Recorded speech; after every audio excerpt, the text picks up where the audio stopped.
It was supposed to be the happiest night of her life. On a crisp October evening in 2021, the small town of Halifax celebrated a wedding. A 52-year-old grandmother, full of life and hope, walked into a registry office, believing she had found love again. Family and friends raised their glasses, toasting the promise of new beginnings.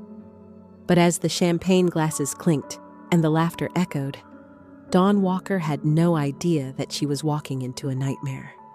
Because before the night ended, just hours after saying, "I do," her new husband would turn into her killer. This is the story of the wedding night murder, a tale of love, control, violence, and betrayal, where the happiest day of one woman's life became her last. And she said, "No, Thomas has killed your mum." She said, "I think something bad will happen." Mum's dead. Dawn Walker, a life of warmth and generosity. Dawn Walker wasn't just a bride. She was a mother of 3 daughters and a grandmother to 3 little boys who adored her. To those who knew her, she was the kind of woman who could brighten a room with her energy and her laugh. She was generous to a fault, known for helping strangers, even when she had little herself. Once, she paid for a disabled man's shopping when he didn't have enough money. It was a small gesture, but one that showed her character. Giving, selfless, kind. Her daughters often described her as their best friend, and her grandchildren saw her as their safe place, their rock. She lived in a modest bungalow on Shirley Grove in Lightcliff. Dawn was also well known in the community, selling Avon and Tupperware, chatting with neighbors, hosting barbecues. She never missed birthdays, always called to check on people, and made sure everyone felt remembered. But behind her bright smile, Dawn struggled. She had bipolar disorder and depression, conditions she battled with quietly, refusing to let them define her. Sadly, these vulnerabilities would later be used against her in the cruelest possible way. Enter Thomas Nutt, a dark shadow. In late 2018 or early 2019, Dawn met a man named Thomas Nutt. On the surface, he seemed like a new start, but beneath his charm was a history soaked in violence. Nutt was 45 when they met, but his criminal record stretched back decades. At 17, he was convicted of grievous bodily harm. In the 1990s, he served long sentences for robberies. In the 2000s, he was jailed for deliberately ramming a woman's car in road rage. And from 2005 to 2015, he had a relationship with another woman, Kimberly Olcock. A relationship built on control, intimidation, and brutal violence. Kimberly would later tell a court how Nutt punched her, strangled her, dragged her out of bed, and beat her so severely she thought she would die. Even when she escaped, he terrorized her from afar, sending smashed Easter eggs with chilling notes like, "Did the kids enjoy Easter?" Kimberly's words were clear. He's a psychopath. He hates women. And one day, he will kill a toxic love story. When Dawn and Thomas began dating, the signs were there from the beginning. He moved in quickly. He didn't like her daughters. He argued constantly. Neighbors noticed the shouting. Dawn's once bright demeanor dimmed under the weight of his control. By 2020, the violence was visible. Dawn appeared with black eyes, swollen lips, and cuts to her face. She whispered to friends that he had nearly killed her. In one terrifying incident, a neighbor heard her say, "Don't believe him. He's trying to kill me." Thomas was arrested multiple times.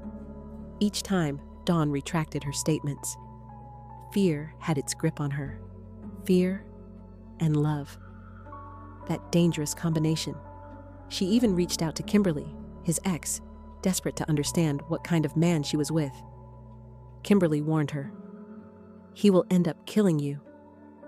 Please, get out, Dawn admitted. He scares the hell out of me. But still, she stayed. The wedding day. October 27th, 2021. Dawn was nervous from the moment she woke up. Her hands shook. Her voice trembled. She told loved ones she had a bad feeling, like something terrible was about to happen. Still, she put on her dress and walked into the registry office in Halifax, where she married Thomas Nutt. Family and friends clapped and smiled, believing this was a fresh start. The reception at the Prince Albert pub in Brighouse should have been filled with joy. Instead, people noticed something was wrong. Dawn wasn't glowing like a bride should. She was pale, uneasy, distracted. Her hands trembled as she clutched her glass. Some thought it was just nerves. Others saw a woman already haunted. At 10:30 p.m., the couple left in a taxi. The driver recalled the silence. No conversation, no laughter, just tension. At 10:36 p.m., CCTV captured Dawn stepping out of the car and walking to her front door. That was the last time anyone saw her alive. The murder. By 11 p.m., a neighbor heard disturbing noises through the walls. Thuds, bumps, but no voices, no argument, no cries for help. Just silence broken by violent sounds. Inside, in the bedroom, Thomas unleashed a brutal attack. He struck Dawn again and again, each blow echoing through the walls of the small bungalow. He pinned her down, his hands tightening around her neck with terrifying force. Dawn tried to fight back, but she was no match for his strength. Her body weakened with every second. The room that had once held her wedding night hopes turned into a chamber of horror. This wasn't an accident. This wasn't a single moment of rage. It was the culmination of years of threats, bruises, and promises that one day he would take her life. The sounds of furniture scraping against the floor suggested a violent struggle, but neighbors never heard Dawn's voice. No screams, no cries for mercy. Only silence as her final breaths were stolen. Thomas didn't stop until she was completely still. He looked down at his bride, the woman who had trusted him enough to say, "I do," just hours earlier, now lying lifeless at his hands. Forensic experts would later confirm that she had been strangled with such force that her neck bore deep bruises, evidence of the brutality of his grip. The attack was swift, merciless, and deliberate. Some neighbors later recalled feeling unsettled that night, as if something terrible was happening right beside them. They would only learn the truth days later, when Dawn's body was discovered. In that moment, Thomas had crossed the line from abuser to murderer. The woman who had exchanged vows just hours earlier was dead, murdered by the man who had promised to protect her. The cover-up. What Thomas did next was as chilling as the murder itself. He stuffed Dawn's body in a kitchen cupboard. At 1 a.m., he began texting her daughter from Dawn's phone, pretending to be her. But the words didn't match her usual style. By 5 a.m., CCTV caught him in the garden, hanging laundry, clothes he had worn during the murder. Later, he even set off on their honeymoon alone, towing a caravan to Skegness, while Dawn's body remained hidden in the cupboard. On Halloween, October 31st, he decorated the house with Halloween props, including fake police tape, while his wife's corpse was still inside. Hours later, realizing police were about to search the house, he dragged a heavy suitcase through the garden. Inside was Dawn's body. Minutes later, her remains were found in bushes nearby. Playing the part. In perhaps the cruelest twist, Thomas pretended to be a worried husband. He dialed the police, his voice laced with fake panic, and reported Dawn missing. To outsiders, he sounded like a man desperate to find his new bride. He even went a step further, joining Dawn's daughter and young grandson in a so-called search for her. Together, they walked the streets, calling out her name, while he already knew the horrifying truth.